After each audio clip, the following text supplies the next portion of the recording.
What's up, guys? Nate here. Got a few things to show you guys today. Some finished stuff, some stuff I'm going to be posting up on Gear Bastion. So this video will partially serve for that. Got another one of these like minimalist EDCs. This one's got peel ply green. It's like forest green. G10, no liners or anything.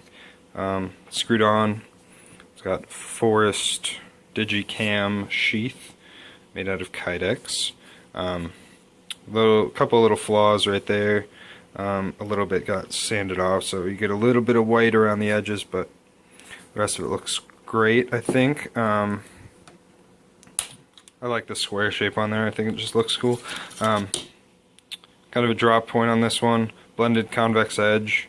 Not crazily finished well. It's just Scotch-Brighted. I'm going to go Scotch-Brighted again because you can see those weird little scratches right there from sharpening. But I will clean those up before it goes up for sale. Nice, just rounded on the edges, nice and grippy, just enough handle, you know, for you to do what you need to do. It's not a hard use, you know. It's like 90 thousandths D2, I believe, 90 thousandths, something around there, around 100 thousandths. Stamped with a Z and D2 on this side. I think it's a really nice blade, really useful, and nice flat, thin. This would be great for inside the waistband carry. You can see how thin that is. It would be great. I mean, you could even just probably just stick it in your pocket. I mean, completely gone. But then again, you have a, you know, I think it's like a 4.5 inch blade, something like that. So that one will be up for sale maybe tonight. I think I'm going to be posting this friction folder for sale maybe. This elk antler handle and a file knife blade. Really nicely textured antler here. Friction folder, no washers or anything. Nice little, almost Persian style blade, but the spine is straight. And it's rounded from the file that it came from. So you got a nice little package there. Hollow ground, convex edge, nicely polished edge.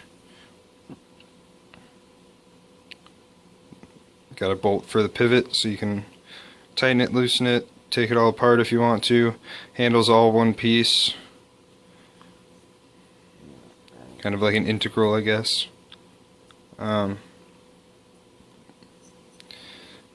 Really nice looking. This is one of my favorites, but I think I should probably get it out the door. It comes with a nice little leather pouch. It's a relatively large knife. It's over a 3-inch blade. I think it's 3.5 verging on 4-inch blade, probably 3.5, but you can see how big it is in my hand. And got that little bit of tang sticking out there, so if you needed to, you know, persuade somebody with that little nobbin sticking out of there, that would work well for that. Let's see, I'll show the Kris first since it's already in frame. Finally got this sharpened up. That was a whole deal. Still some issues with the finish on the blade, just because trying to get the facets correct and everything is very difficult. Got some errant scratches and stuff that I'll have to clean up. This one will not be sold. When I was gluing it up, the handle, I get it focused, the handle cracked right around the pinhole, right there. Got filled in with black epoxy so it looks fine, but I just don't want to sell it. I mean, I guess if somebody wanted it for a display piece, I suppose I would possibly think about it, but I'm probably just going to keep this one for myself as a, you know, a example of what not to do. Elk antler handle. It's got a 400 grit finish on it. I don't like to take I don't like certain antler, or I took it up to a nice polish and decided I didn't like it. It looked cheap, it looked plasticky, so I took it back down to 400 grit, and it's got a really great feel now, just that bone kind of almost tacky feel to it, but I left it its natural shape, almost took it down on the sides a little bit and rounded it back off, but this is the natural shape that the piece of antler was, so I left it as, I think it's a really nice handle. Pronghorn antelope spacer, I took the end of took a section off of this part of the antler, because it's almost completely solid, and it's polished that up really nicely. It's almost translucent in a couple places because of how high the polish is. I can focus. Yeah, you can see at the top and bottom. It's kind of got a few little amber hints in it, and I think the streaks and lines in it match with the elk antlers really, really well. Copper guard, this has a buried patina, which means I took some sawdust, soaked it in ammonia, put a bunch of salt in there, and stuck this in for a couple days, and then just very lightly sanded it back to expose the high points and whatnot. So in the hammer texture at the top of it, you get really nice little greens and dark browns and all that. Around the ricasso area, I polished and rounded the edges, the sides, just to give a contrasting finish with the blade, which is hand rubbed, and it's going to be tricky to focus on. It's a Kris blade, got that crazy wave to it. Hand rubbed finish, you can see there's a few errant scratches. Trying to sharpen this thing was a beast. I wanted to do a secondary bevel with the tips blended in, and I kind of got the effect I was looking for. It almost looks like not a hamon, but kind of. It is razor sharp. It's up to an 800 grit. The angle is kind of steep, but I think it really turned out well. Overall, I think it just looks sick.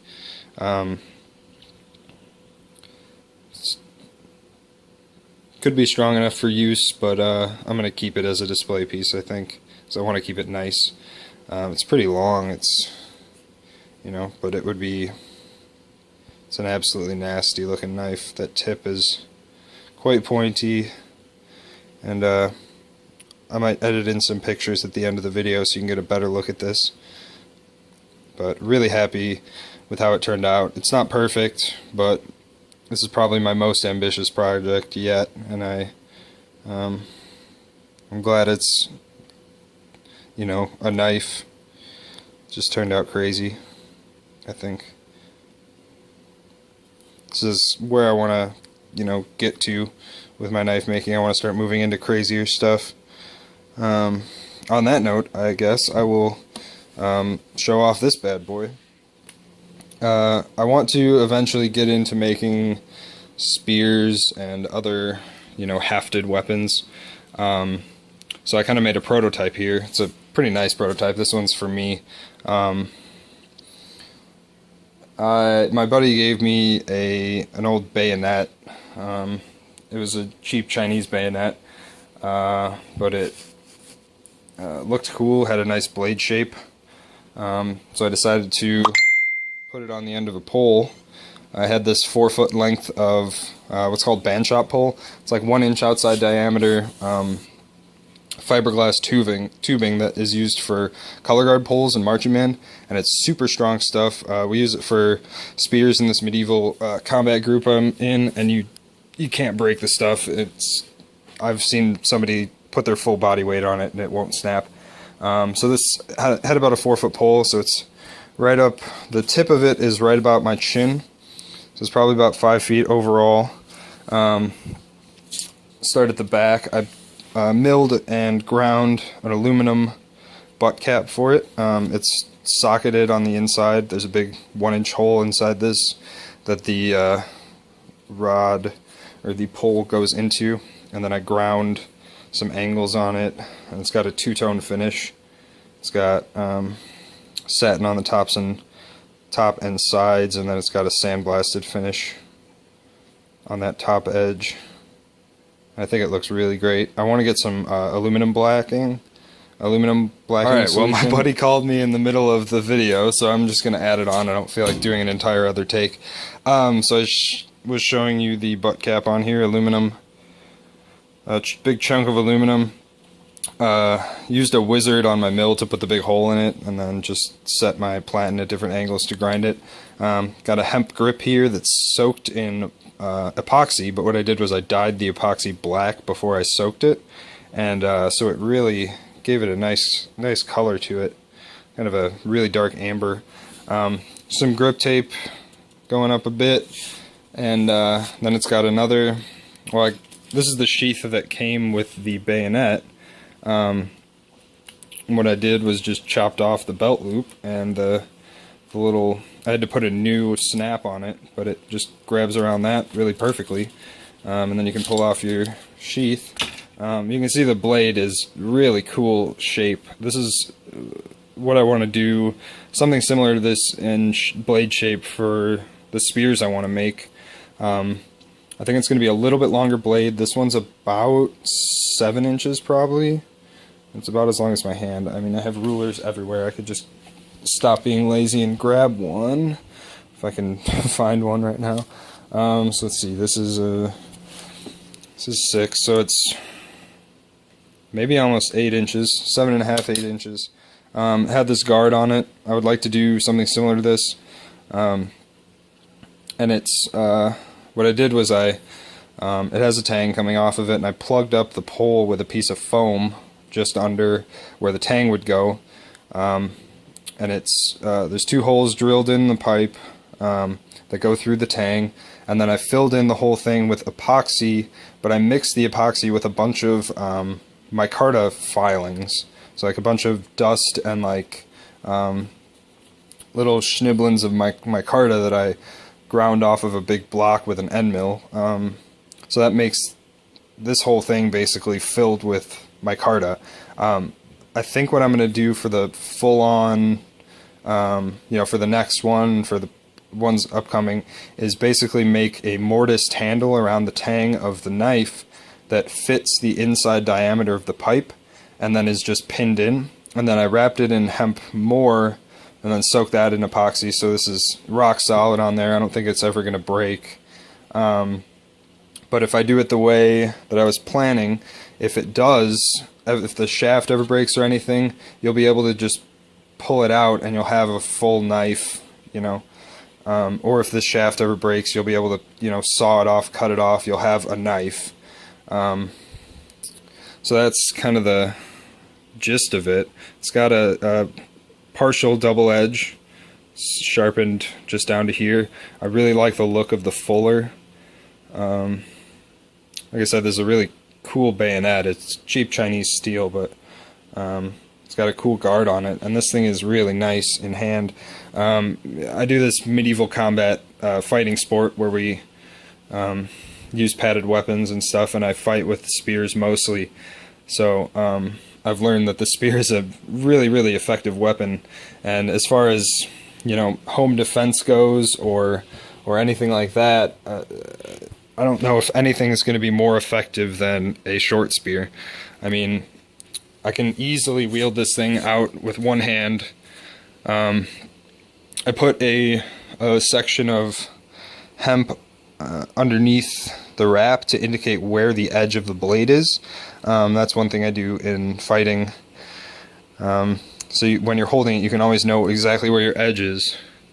And this thing is very wieldable. It's not really heavy, not too heavy, but the ones I want to make eventually I think are going to be 6 feet overall. But they're going to be very similar construction to these. Maybe do steel or brass pommels to weight it out a little bit, but I think this thing would throw very well. I think it would be absolutely devastating in a close range combat situation. And I think as far as like a survival spear would go, it'd be really great. It'd be a nice walking stick, because you can just keep your sheath on there, and then it's completely safe to carry around. Use as a walking stick, used to bop people on the head if you need to pry things, break things. I don't know. And I just think they're really damn cool. Spears are just a really cool weapon. These are a little more like a yari almost, like a Japanese sort of thing with the longer blade on them. But it's kind of hard to get this whole thing in a shot. But there you can see the length of it. It's let's see if I have something to compare it to that is a common length. Well, here's an 18-inch ruler. So there's an 18-inch ruler. So I think this thing turned out really, really cool. Even if it's just for the novelty of it, and it never has to get used, which is obviously the preference, but I think it's a very, very cool thing, and I'm happy to get this prototype done. I'm eventually gonna obviously make blades for this, specifically for this purpose, and figure out a sturdy method of attaching them to the shaft. I'm gonna do some destructive testing with this, see how it holds up, and I will obviously film it all for you guys and keep you updated the whole time. Thanks for watching. Peace.